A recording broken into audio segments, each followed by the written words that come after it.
Olá, hoje eu vou te falar sobre um livro que chama Os Sete Hábitos de Pessoas Altamente Efetivas.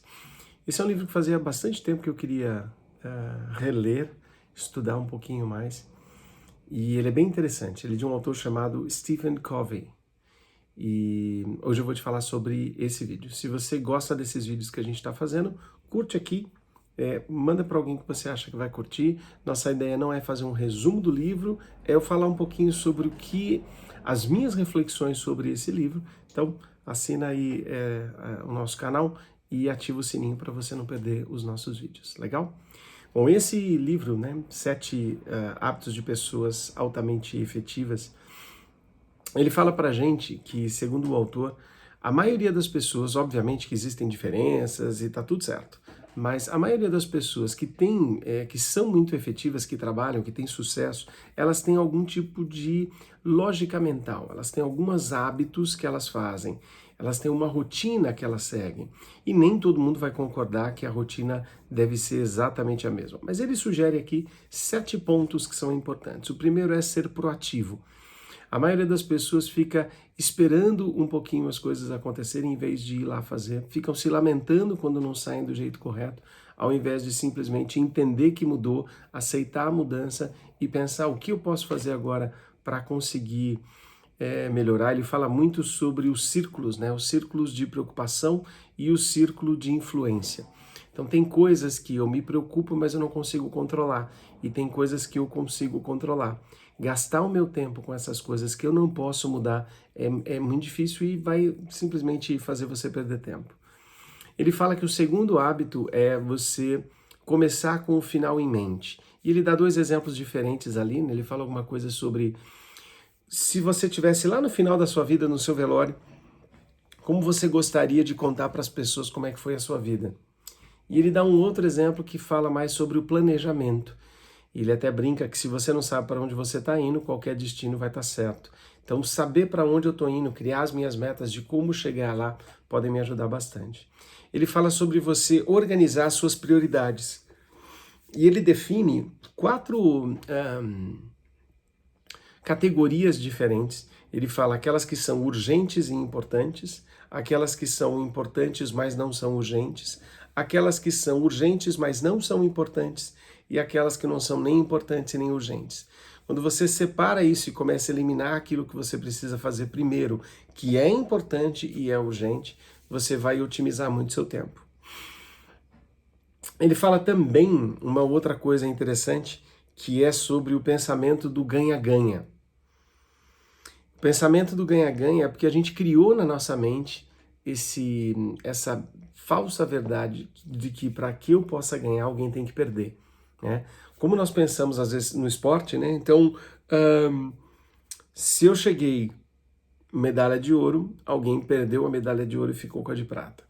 E na verdade, na nossa vida, no nosso negócio, no nosso relacionamento, a gente não precisa ter uma relação de ganha-perde. Nós podemos ter uma relação de ganha-ganha. Tá? Para que você ganhe, alguém não precisa perder. Se você se junta, faz parcerias com as pessoas, se você observa essas pessoas com respeito, com certeza eles têm algo que você não tem, vocês vão se somar e isso vai ser muito legal. Ele fala sobre observar as coisas, primeiro para tentar entendê-las. Tá? Isso é mais importante do que você tentar ser entendido. Se você está conversando com as pessoas, a maioria de nós, né, acaba ouvindo, preparando a nossa resposta. Então a gente ouve para responder, a gente ouve para reagir, somos muito reativos. E a sugestão dele é que a gente ouça para entender e não para reagir. Quando você tenta entender as pessoas, a primeira coisa que acontece é você ganha o respeito delas. E é muito provável que elas vão começar a te ouvir para te entender também e te respeitar mais. E aí ele fala dessa importância da sinergia, né, que é quando você se soma com algo. Ele diz que quando a soma das partes é mais do que o todo, isso é a sinergia. Quando você junta duas coisas, uma coisa bem boba, tá? Se você pega água com café, né, ou pó de café, Ele faz uma sinergia. O pó de café sozinho é uma coisa, a água sozinha é outra coisa. Quando você junta os dois, inclusive o cheirinho, o aroma, a temperatura e todas as coisas que vêm associadas a isso. Então ele fala dessa importância da gente estar aberto, respeitoso e aberto, para que a gente possa criar sinergias. E ele fala também sobre afiar o machado. Talvez você conheça essa história, que fala de um lenhador que estava nos seus primeiros dias de trabalho e ele não conseguia trabalhar, cortar tantas árvores, não que eu seja a favor de cortar árvores, tá? Mas é só uma história.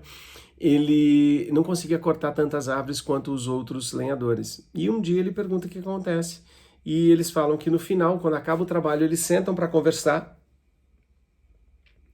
sobre o dia, sobre a vida deles, e enquanto isso eles vão afiando o machado. E por isso que eles cortam mais. Então afiar o seu machado está relacionado a uma série de coisas, mas está relacionado, por exemplo, a cuidar da sua vida física, da sua vida emocional, da sua vida mental, da sua vida social, estudar, se preparar mais para fazer as suas atividades, por exemplo. Esse livro é bem extenso de conhecimento, e ele fala mais algumas coisas que são muito interessantes, que para mim chamam muita atenção.